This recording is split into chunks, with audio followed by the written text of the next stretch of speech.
চাইলে হবে, কিন্তু নেকি পাওয়া যাবে এর নাম ইসলাম। এর নাম ইসলাম। একজন মানুষের তরিকা মানার নাম ইসলাম। কোন পীরের তরিকা, বুজুর্গের তরিকা, ইমামের তরিকা, মাযহাবের তরিকা, দলের তরিকা, এরপরে কোন মুফতির তরিকা, মাওলানার তরিকা, কোন মাদ্রাসার ইমামের তরিকা, ওস্তাদের তরিকা ইসলামে চলে না। ইসলামে চলে আল্লাহর নিয়ম, ইসলাম চলে রাসূলের নিয়ম। এর নাম ইসলাম।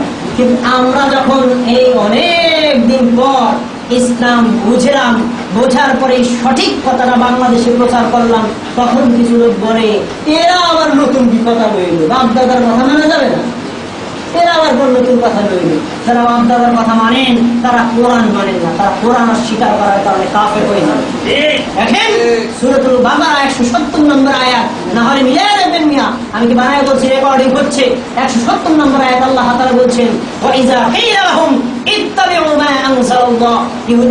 যখন কাফের মুশরিক ছিল তাদেরকে যখন বলা হতো আল্লাহ যা নাযিল করেছেন তোমরা তা মানো, বলো যখন তারা বললো মা আলফাইনা না বা বাল নাত্তাবিউ মা আলফাইনা আলাইহি আবানা, তো কোরআন মানি না, হাদিস মানি না, আল্লাহর বাণীও মানি না, বাপ দাদাই যা করছে ওটাই করি।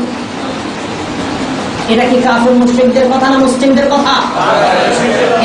এরকম কাফের মুশরিক সাইনবোর্ড দাঁড়ি বাংলাদেশে মুসলিম আছে কিনা? তারাই বলে আবার আমরা ওরা নাকি অরিজিনাল মুসলিম আর আমরা ফিতনা সৃষ্টিকারী। আর ফিতনা শব্দের অর্থ জানো? ফিতনা কাকে বলে? ফিতনার অর্থ জানি না, ফিতনার অর্থ অনেকে বোঝে না। যেমন ধরেন এই মসজিদে একটা বিদআত চালু আছে, আমি বললাম এই বিদআত করার জন্য সুন্নাত অনুযায়ী আমল করতে হবে। এখন এই কথা বলার পরে মুসলমানদের এই মুসল্লিদের দুইটা ভাগে ভাগ হয়েছে, কয় ভাগ? এক ভাগ আমার পক্ষে চলে গেছে, আর এক ভাগ আমার বিপক্ষে চলে গেছে। এখন দুই দলে ভাগ হওয়ার পর দুই দল মারামারি লাগলো, মারামারি লাগিয়ে গেছে। এখন আপনারা সবাই বললেন আপনি এটা ফিতনাবাজ, আপনি আসার কারণে আমাদের মুসল্লিদের মধ্যে মারামারি লাগছে, আপনি ফিতনা সৃষ্টি করছেন। আসলে কি আমি ফিতনা সৃষ্টি করেছি? যারা আমি সুন্নাত প্রতিষ্ঠা করতে চাইলাম, যারা আমার বিরুদ্ধে করেছে ওরাই তো ফিতনা সৃষ্টি করে। যারা রাসূলের সুন্নাত তৈরি প্রতিষ্ঠিত করতে চায় ওরা কি কখন বিদআতি হতে পারে? ওরা কি ফিতনাবাজ হতে পারে? যারা সুন্নাতের বিরুদ্ধে আচরণ করে ওরাই তো ফিতনাবাজ। ফিতনা তাই তো বোঝেন নেই না, বাঙালিদের জনগণকে বুঝায় আর বোঝে। এই জন্য খেয়াল করে বুঝতে হবে, আমরা কোন দলের দিকে টানি না, শুধু আল্লাহর দিকে, রাসূলের দিকে টানি। আপনার মনে চাইলে আসেন, না এলে না আসলে থাকেন, আপনার সাথে কোনো গেঞ্জাম মারামারি শত্রুতা হিংসা বিদ্বেষ আমার নাই, আমরা বিরুদ্ধে কিছু বলবো না। আমার কথা আমি বলে যাবো, মানার দায়িত্ব আপনার। কিয়ামতের দিন আল্লাহ বলে আসবো আল্লাহ আমি যতটুকু জানছি পৌঁছাইছি সে মান নাই, আমার কিছু করার আছে।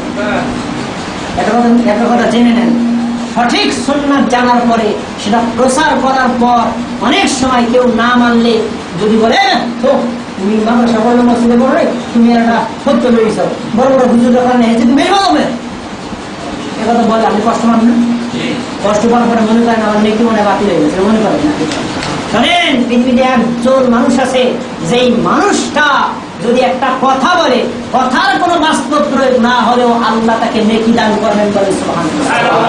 তার নাম হলো দাঈ। ইসলামের কথা জানার পরে অন্যকে বলার পরে সে যদি নাও মানে, বলার কারণে একটা নেকি পেয়ে যাবে, আর মানলে নেকি পারবে না করলে। সম্মানিত মুসলিম ভাইরা, সুন্নাত এবং বিদআত সম্পর্কে যে সকল কথা বলেছি, প্রথমে আল্লাহ আমাকে, তারপরে আপনাদেরকে বোঝার তৌফিক দান করুন, আমল করার তৌফিক দান করুন। আল্লাহ রাব্বুল আলামিন আজকের এই কথাগুলো যে সকল কথা বলেছি আমাদের সকলকে মানার তৌফিক দান করুন। আমিন। সুবহানাকাল্লাহুম্মা ওয়া বিহামদিকা আশহাদু আল্লা ইলাহা ইল্লা আনতা আস্তাগফিরুকা ওয়া আতুবু ইলাইক। আসসালামু আলাইকুম।